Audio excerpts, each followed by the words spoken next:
नमस्कार, खबर उत्तराखंड देख रहे हैं आप और मैं हूं आपके साथ ज्योति। बीजेपी के राष्ट्रीय अध्यक्ष जेपी नड्डा 2 दिन के उत्तराखंड दौरे पर पहुंचे हैं, जहां विकासनगर जनसभा स्थल पर कार्यकर्ताओं ने उनका भव्य स्वागत किया। चुनावी हुंकार उन्होंने यहां से भरी है और साथ ही बीजेपी के पक्ष में लोगों से वोटों की अपील भी उन्होंने की। इस दौरान हजारों लोगों की भीड़ कार्यक्रम स्थल पर मौजूद रही। वहीं कार्यक्रम में मुख्यमंत्री पुष्कर सिंह धामी, पूर्व मुख्यमंत्री रमेश पोखरियाल निशंक, पूर्व मुख्यमंत्री तीरथ सिंह रावत समेत कई बीजेपी के नेता मौजूद रहे।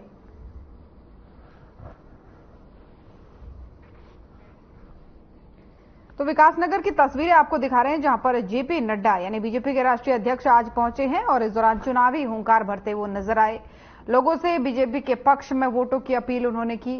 खुद मुख्यमंत्री पुष्कर सिंह धामी, पूर्व मुख्यमंत्री रमेश पोखरियाल समेत कई बीजेपी के जो वरिष्ठ नेता हैं वो यहां पर पहुंचे और साथ ही साथ इस दौरान मोदी सरकार के जो नीतियां हैं, जो काम अभी तक किए गए हैं, उन सभी को जनता को बताते हुए जनता से आने वाले लोकसभा चुनाव में फिर से सहयोग देने की अपील जनता से की है।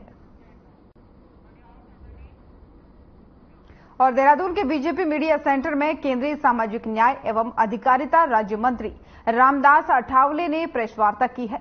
इस दौरान उन्होंने क्या कुछ कहा है, सुनिए।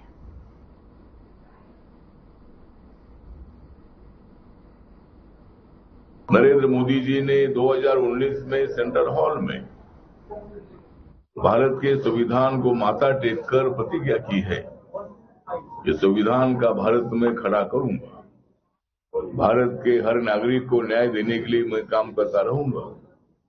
और इसीलिए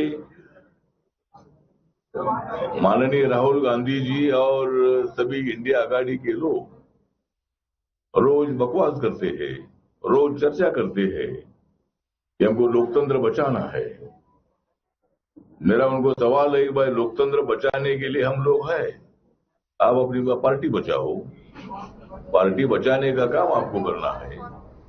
हमारी पार्टी बढ़ाने का लोकतंत्र में आपको अधिकार है। लोगों के पास जाकर वोट मांगने का पूरा अधिकार है। लेकिन नरेंद्र मोदी जी को गाली देकर आपको वोट मिलने वाला नहीं है।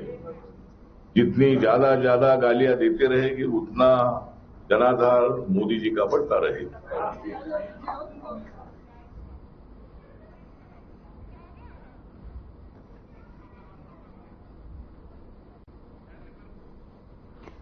तो देहरादून से आपको एक खबर बता रहे हैं, जहां पर कांग्रेस पर तंज कसते हुए एक बार फिर से बीजेपी के नेता नजर आए। रामदास आठवले ने एक बार फिर से प्रेस कॉन्फ्रेंस करते हुए बीजेपी का समर्थन किया है और कांग्रेस पर उन्होंने निशाना साधा है।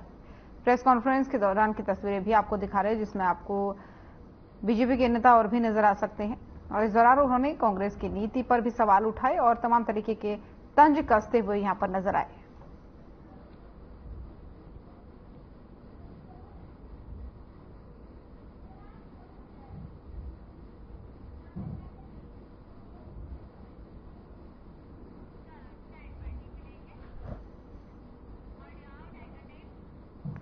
और प्रधानमंत्री नरेंद्र मोदी ने मंगलवार को रुद्रपुर में एक चुनावी जनसभा को संबोधित करते हुए वहां पर पहुंचे और पीएम की इस जनसभा को लेकर कांग्रेस लगातार सवाल उठा रही है कि पीएम मोदी ने स्थानीय मुद्दों को लेकर कोई बात नहीं की। कांग्रेस अंकिता भंडारी हत्याकांड और केदारनाथ धाम में सोने की चोरी जैसे मुद्दों को लेकर बीजेपी को लगातार घेरती आ रही है और इस मुद्दे को लेकर के बीजेपी विधायक विनोद चमोली ने कांग्रेस पर राजनीति करने का आरोप लगाया है। उन्होंने कहा कि अंकिता भंडारी हत्याकांड के आरोपियों को सजा दिलाने के लिए बीजेपी हर स्तर से कवायद कर रही है।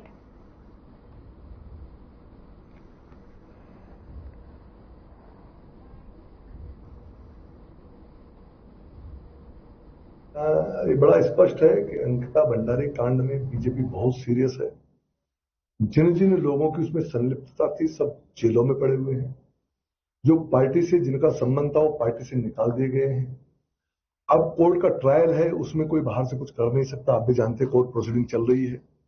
हम उसमें कांग्रेस तो उस पर राजनीति कर रही है, लेकिन हम उसमें उनसे ज्यादा गंभीर हैं, क्योंकि हम उस चीज को परिणाम तक पहुंचा रहे हैं, उनको सजा तक ले जा रहे हैं। निश्चित तौर पर उनको बख्शा भी नहीं जाएगा।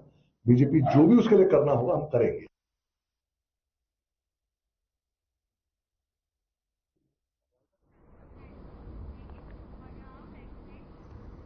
और वहीं रुद्रपुर में आयोजित हुए प्रधानमंत्री नरेंद्र मोदी की विजय शंखनाद रैली को ऐतिहासिक बताते हुए भारतीय जनता पार्टी के मंडल महामंत्री रमेश कुनियाल ने कहा कि प्रधानमंत्री जो कहते हैं वो करते भी हैं।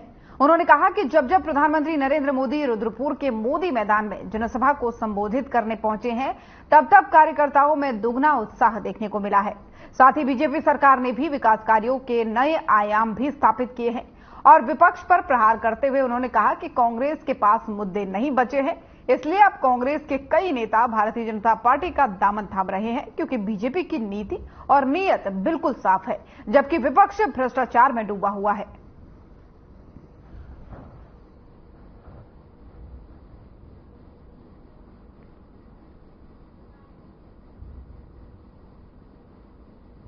देखिए, निश्चित रूप से मोदी जी का इस बार का जो कार्यक्रम था कि अपने आप में अभूतपूर्व और ऐतिहासिक रहा।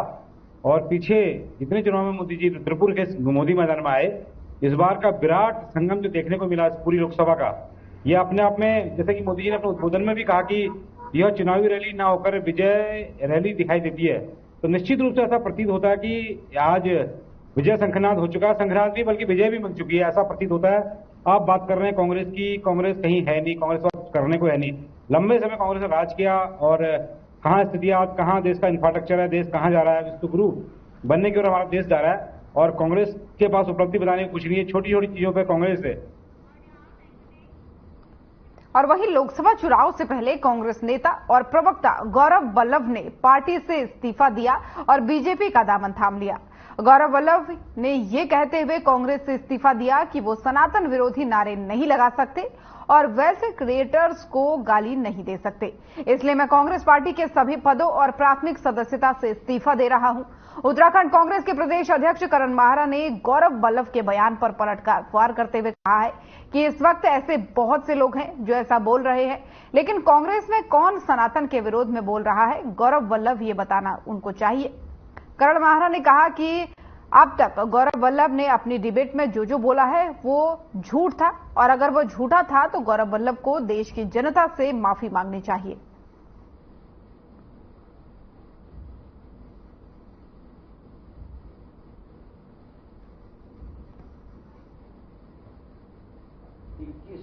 में बहुत सारे लोग ऐसे हैं, कांग्रेस में कौन सनातन के खिलाफ बोल रहा है, गौरव वल्लभ को बताना चाहिए। अपनी पुरानी डिबेट से लेकर आज तक के जो उन्होंने शब्द बोले, क्या वो झूठ था?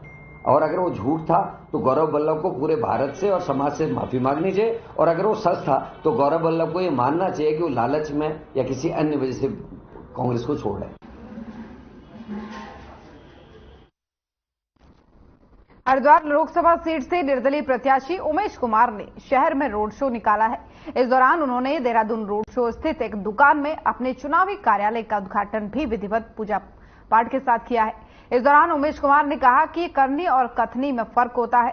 उन्होंने बीजेपी और कांग्रेस पर निशाना साधते हुए कहा कि बीजेपी और कांग्रेस जो कहती है वो करके नहीं दिखाती, लेकिन उमेश कुमार जो कहता है वो बिल्कुल करता है और जो नहीं कहता वो भी पक्का होता है। इसलिए जनता को अब मन बनाना है कि क्षेत्र में है बयानबाजी वाले नेताओं को चुनकर संसद में भेजना है, या काम करने वाले अपने भाई बेटे उमेश कुमार को संसद में भेजकर क्षेत्र का विकास करना है।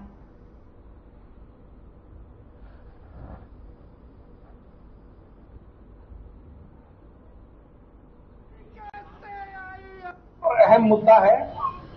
लोगों का कहना है नौकरी चाहे 10 दिन बाद मिले, सड़क चाहे 10 दिन बाद मिले, लेकिन सबसे पहले हमें हमारा सांसद हमारे बीच में चाहिए।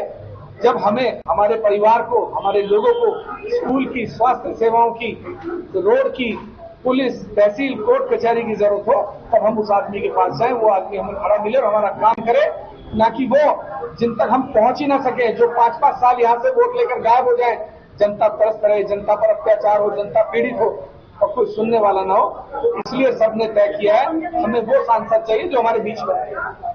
उमेश जी, ये बताइए कि चुनाव के टाइम में विकास की बातें की जाती है, लेकिन बाद में जो है विकास धरातल पे दिखाई नहीं देता। देखिए, ऐसा मैं दूसरों की नहीं जानता।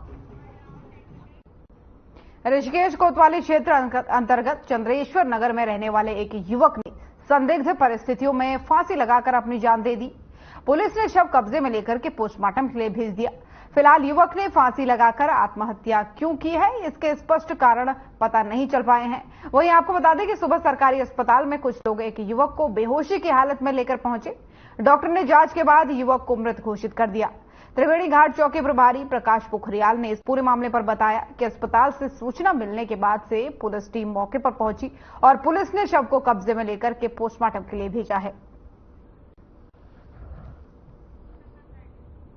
तो ऋषिकेश से आपको खबर बता रहे हैं, जहां पर एक युवक बेहोशी की हालत में मिला और अस्पताल जब उसको ले जाया गया तो उसके बाद डॉक्टरों ने उसे मृत घोषित कर दिया।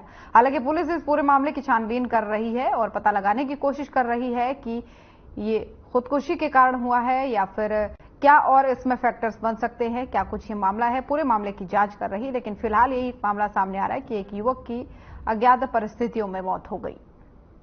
युवक ने फांसी लगाई और खुदकुशी के कारण क्या है, इस पर छानबीन चल रही है। पुलिस जानने का प्रयास कर रही है, पूछताछ लोगों से कर रही है जो उसके परिवार या आस पड़ोस वाले हैं। जिन लोगों के शामिल होने का या जिन लोगों को इस मामले का पता होने का शक है, उन सभी से पूछताछ कर रही है, लेकिन फिलहाल इसके खुदकुशी करने का कारण अज्ञात बना हुआ है।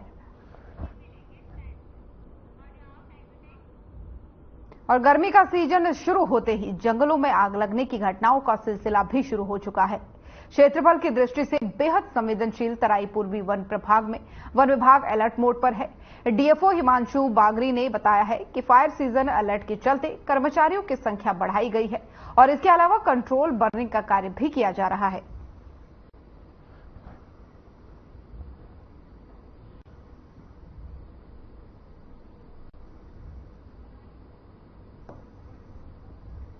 जी, अभी जो अलर्ट्स जारी हुए हैं आईएमडी द्वारा, उसमें कहा जा रहा है कि इस बार अत्यधिक गर्मी पड़ने वाली है, जिसके दृष्टिगत हमारा ये सीजन फायर के दृष्टिगत काफी संवेदनशील रहने वाला है।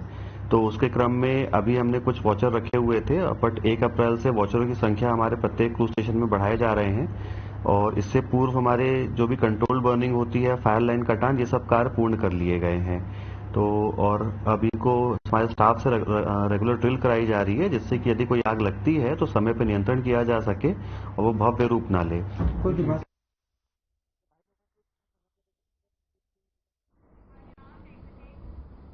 और उत्तराखंड पुलिस ने हल्द्वानी के बनभूलपुरा कांड के मास्टरमाइंड की पत्नी साफिया मलिक को यूपी के बरेली से गिरफ्तार कर लिया है। साफिया के पति अब्दुल मलिक और उसके बेटे को पुलिस पहले ही गिरफ्तार कर चुकी है। वहीं साफिया पिछले 2 महीने से फरार चल रही थी। पुलिस उसकी तलाश में दबिश दे रही थी, जिसके बाद से पुलिस को इस मामले में कामयाबी मिली है और साफिया को पुलिस ने गिरफ्तार कर लिया है। वहीं साफिया फिलहाल पुलिस के अभिरक्षा में है।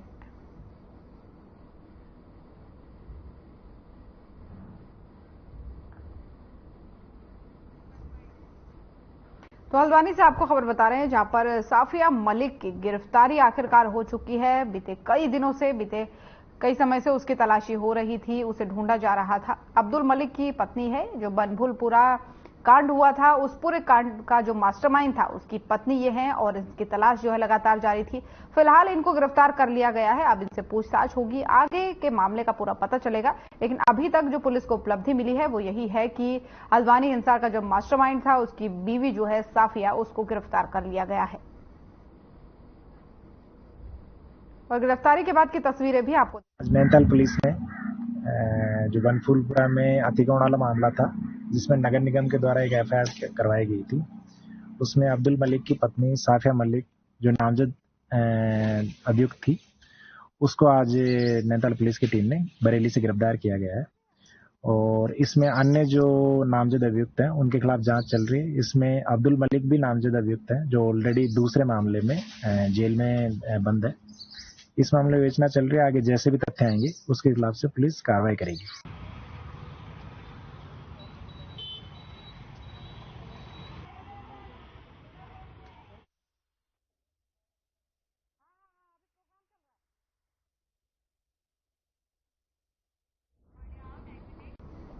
और हल्द्वानी में नए एकेडमिक सेशन की शुरुआत होते ही प्राइवेट बुक सेलर्स और स्कूलों की मनमानी के किस्से सामने आने लगे हैं। प्राइवेट बुक सेलर महंगे दामों पर बेच रहे हैं किताबों को। वहीं सिटी मजिस्ट्रेट एपी वाजपेयी ने बताया कि लगातार मिल रही शिकायतों के चलते शिक्षा विभाग और प्रशासन की एक संयुक्त टीम ने सभी बुक सेलर्स के यहां निरीक्षण किया है। इसके अलावा एक महत्वपूर्ण बैठक बुलाई गई है, जिसमें सभी निजी स्कूलों और शिक्षा विभाग के अधिकारी और प्रशासन के अधिकारी भी मौजूद रहेंगे।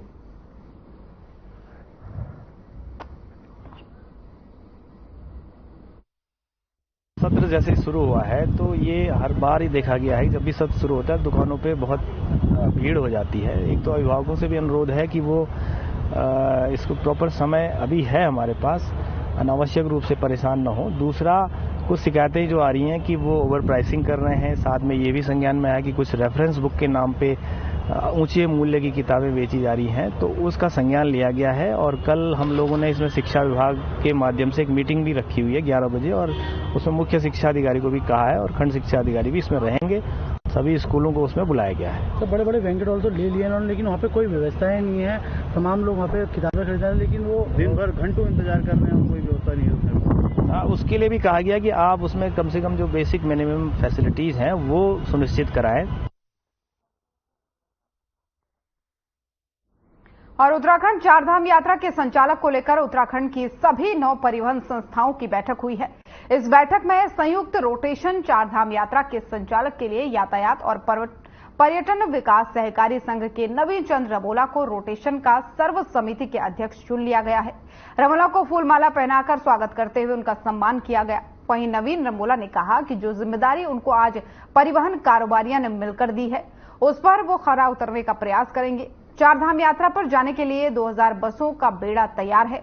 और बैठक के दौरान जितेंद्र नेगी, मनोज ध्यानी, सुधीर राय, संजय शास्त्री, विनोद भट्ट, गोपाल सिंह नेगी और योगेश उनियाल, कुंवर सिंह नेगी आदि सभी शामिल हुए। प्रक्रिया की तय चलती रहती है और अपने निरंतर प्रयास में और चल रही है। हमारा जो भी सिस्टम है वर्किंग में था। बड़े भाई साहब संजय शास्त्री जिसका संचालन कर रहे थे और उसे चला रहे थे। जो भी कार्य रूपरेखा है, कार्य प्रणाली है, उसको इन्होंने व्यवस्थित ढंग से वो चला रखी है। उसी को आगे बढ़ाने का हमारा काम होगा, उद्देश्य होगा। सभी लोगों का साथ देके, यहाँ की संस्थाओं का साथ भाई जी ने जैसे बताया सहयोग मिला है और सभी लोगों के सहयोग से जो चारधाम यात्रा है, यहाँ की कंपनियों के हित को देखते हुए, यहाँ के वाहन स्वामियों के हित को देखते हुए उनको समान लाभ मिले और उनका फायदा हो, क्योंकि वो पूरे साल भर उस यात्रा के लिए अपना इंतजार करते हैं। और उस यात्रा के दौरान कई तरह के लोग, गलत प्रक्रिया के लोग।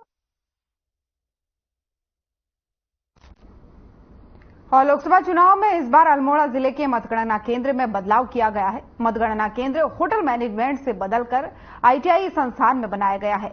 राजकीय औद्योगिक प्रशिक्षण संस्थान में बनने वाले स्ट्रांग रूम का जिला निर्वाचन अधिकारी विनीत तोमर ने निरीक्षण किया। इस दौरान उन्होंने बैरिकेडिंग, विद्युत आपूर्ति व्यवस्था और सुरक्षा सहित तमाम व्यवस्थाओं का जायजा लेते हुए अधिकारियों को आवश्यक दिशा निर्देश दिए। इस दौरान जिला निर्वाचन अधिकारी विनीत तोमर ने कहा कि होटल मैनेजमेंट में मतगणना में परेशानियों को देखते हुए ITI में मतगणना केंद्र बनाए गए हैं। और साथ ही उन्होंने ये भी कहा कि मतगणना केंद्र में सभी व्यवस्थाओं को दुरुस्त किया जाएगा।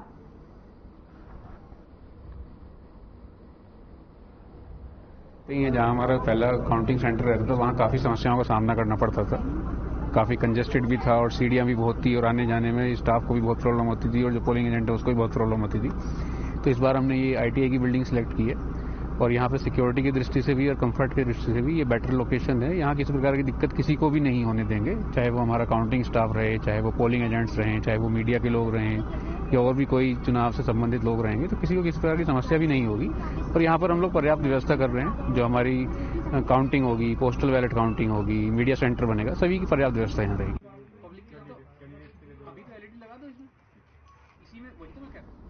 और उत्तराखंड के अपर मुख्य निर्वाचन अधिकारी विजयन कुमार जोगदंडे ने लोकसभा चुनाव में एपिक कार्ड को लेकर जरूरी जानकारी दी है। उन्होंने कहा है कि अगर किसी भी शख्स के पास एपिक कार्ड नहीं है तो ऐसे लोगों के लिए भारत निर्वाचन आयोग ने 12 अन्य वैकल्पिक दस्तावेजों के जरिए मतदान की लिस्ट जारी करने की व्यवस्था की है। वहीं इसमें जो है आधार कार्ड, पासबुक समेत कई दूसरे दस्तावेज भी शामिल हैं।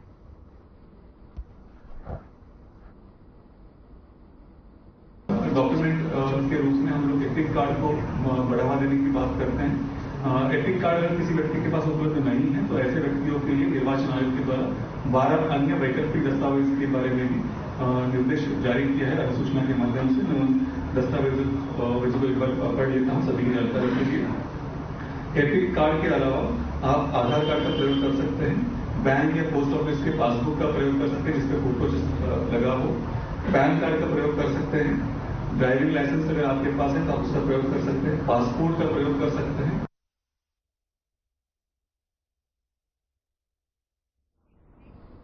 और उधम सिंह नगर पुलिस द्वारा कोतवाली जसपुर क्षेत्र से एक शातिर चोर को गिरफ्तार किया गया है। आपको बता दें कि एसएसपी उधम सिंह नगर द्वारा घटना के तुरंत बाद अनावरण हेतु संबंधित सख्त निर्देश दिए गए थे, जिसके बाद से त्वरित कार्रवाई करते हुए मात्र 6 घंटों के से भी कम समय में चोरी का खुलासा कर दिया गया, जहां चोर के पास से 22.5 तोला सोना और 3,60,000 रुपए के साथ शातिर चोर को गिरफ्तार किया। उक्त बरामदगी के आधार पर अभियुक्त को गिरफ्तार कर जेल भेज दिया गया है।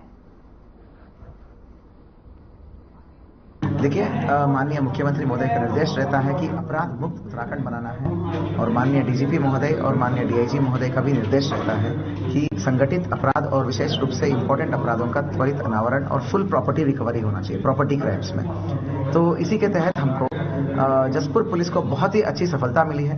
1 और 2 के रात्रि में, जहां पर अगले दिन जो है माननीय पीएम साहब का विजिट था, उस समय जो है ऐसा एक वारदात हुआ था। हमने पहले से ही निर्देश दिया था कि देहरादून की इसको परिप्रेक्ष्य में कि भाई हमारी सारी टीमें थाने की अलर्ट रहेंगे करके। तो हमें एक जानकारी में आई चीनी मिल नादेही में। और पंडित मदन मोहन उपाध्याय राजकीय स्नातकोत्तर महाविद्यालय द्वाराहाट में आपको बता दें कि 12 दिवसीय उद्यमिता विकास कार्यशाला में छात्र छात्राओं ने बाजार सर्वेक्षण किया। महाविद्यालय के देवभूमि उद्यमिता के नोडल अधिकारी डॉक्टर प्रकाश चंद्र ने बताया कि इस कार्यशाला का मुख्य उद्देश्य विद्यार्थियों को स्वरोजगार की ओर अग्रसर करना है। गिरधर सिंह बिष्ट ने बताया कि बाजार सर्वेक्षण से विद्यार्थियों के दृष्टिकोण में परिवर्तन आएगा, जिसमें छात्रों में रचनात्मकता का विकास होगा। वहीं इस अवसर पर महाविद्यालय के प्राचार्य प्रोफेसर डीएस कुंवर ने विद्यार्थियों को शुभकामनाएं प्रेषित की। कॉलेज में जो है 12 दिवसीय एबीवी का कार्यक्रम चल रहा है, जिसमें कि आज चौथे दिवस में बच्चों का मार्केटिंग विजिट होना है, जिससे कि बच्चे ये जान पाएंगे कि कैसे हमें मार्केट की डिमांड क्या है और डिमांड के अकॉर्डिंग जो है किस तरीके से हम सर्वे से जो है हम उत्पाद के बारे में जान पाएंगे और कैसे अपने बिजनेस को उन लोगों ने एस्टेब्लिश किया है उस बारे में जो है ये बता पाएंगे, जान पाएंगे और अपना एक मार्केट प्लान जो है ये बच्चों को तैयार करना है, जो कि उसके लिए इसको बहुत सहूलियत मिलेगी। क्योंकि ये जो देवभूमि उद्यमिता योजना है ये उच्च शिक्षा संस्थान और उच्च शिक्षा तथा देवभूमि उद्यमिता योजना जो। और अब खबर देहरादून से है, जहां बीजेपी नेताओं पर व्यक्तिगत टिप्पणी करने के मामले में कांग्रेस की सह प्रभारी दीपिका पांडेय को चुनाव आयोग ने नोटिस जारी किया है। दीपिका झारखंड मेहगमा विधानसभा सीट से विधायक है और चुनाव संचालन के लिए देहरादून आई हुई है। इस बीच उन्होंने कांग्रेस मुख्यालय में प्रेस वार्ता की और आरोप है कि उन्होंने इस बीच प्रधानमंत्री को लेकर व्यक्तिगत टिप्पणियां की है, जिसको चुनाव आयोग ने आचार संहिता का उल्लंघन माना है और उन्हें नोटिस जारी किया है। सह प्रभारी को नोटिस जारी होने पर कांग्रेस प्रदेश अध्यक्ष करण माहारा ने प्रतिक्रिया दी। कांग्रेस प्रदेश अध्यक्ष ने कहा कि सह प्रभारी ने कोई भी ऐसी चीज नहीं कही जिस पर नोटिस दिया जा सके।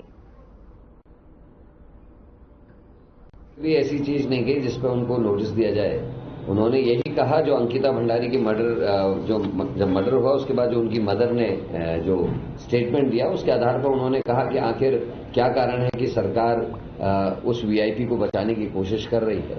और उन्होंने सटायर में कहा था क्योंकि जिस व्यक्ति का नाम उन्होंने लिया अंकिता की मदर ने, वो व्यक्ति कहीं ना कहीं उस संगठन से जुड़ा है जो सरकार से जुड़ा हुआ संगठन है। और वहीं लोकसभा चुनाव के दृष्टिगत सत्ता दल भाजपा लगातार एक्टिव मोड में कार्य करते हुए नजर आ रही है, जिसके चलते राजधानी देहरादून के बीजेपी मीडिया सेंटर में धर्मपुर विधायक विनोद चमोली ने प्रेस वार्ता की। इस बीच विनोद चमोली ने कहा कि प्रधानमंत्री नरेंद्र मोदी भावात्मक रूप से उत्तराखंड से जुड़े हुए हैं। साथ ही उन्होंने कहा कि आने वाले 5 साल उत्तराखंड के विकास के लिए स्वर्णिम काल होने वाले हैं। सबसे पहले तो हम बड़े सौभाग्यशाली हैं कि हमारे देश के प्रधानमंत्री माननीय नरेंद्र मोदी भावनात्मक रूप से हमारे उत्तराखंड से जुड़े हुए हैं। और जिस तरह कल जनसभा हुई है रुद्रपुर में और जन सैलाब उमड़ा है, जिस तरह उन्होंने अपने आप को उत्तराखंड से कनेक्ट किया है, वो अपने आप में हमारे लिए सौभाग्य की बात है। और मुझे दिखता है कि आने वाले जो 5 साल हैं उत्तराखंड के लिए, कि विकास का स्वर्णिम काल होने जा रहा है। और उन्होंने पहले भी कहा है कि ये जो 20वीं शताब्दी का ये जो तीसरा दशक है। खबर उत्तराखंड देख रहे थे आप। बुलेटिन में फिलहाल इतना ही। नमस्कार।